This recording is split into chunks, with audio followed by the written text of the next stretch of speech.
Salitang madaling pakinggan pero hindi madaling gampanan. Ina.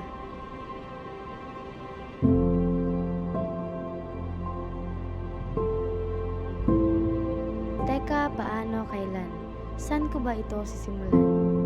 1, 2, 3, 4, 5, 6, 7. Magbibilang ako hanggang 8, 9, 10. Teka, parang nakalampas na yata ako. Sa pagkakaalam ko, sa 9. Oo, 9. Sa 9 na buwan na ako'y laman ng iyong tiyan. Sa 9 na buwan na ako'y iyong minahal ng walang pag-alinlangan. 9 na buwan na ako'y nasa iyong sinapupunan. At sa 9 na buwan na iyon, hanggang sa aking kinalakhan, ako iyong patuloy na inalagaan at hindi pinabayaan. Ina. Napakadaling pakinggan pero mahirap gampanan. Ina.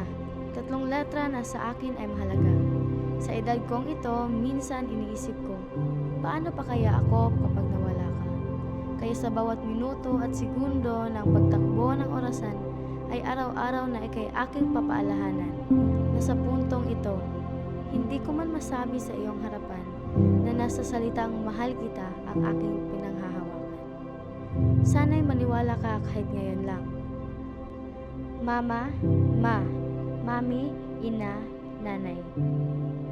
Maraming salamat dahil patuloy ka pa rin nandyan. Nandyan para ako'y gabayan at alagaan hanggang sa aking paglaki. Pangako sa iyong pagtanda, ika'y aking dadamayan at bibigyan ng pag-unawa.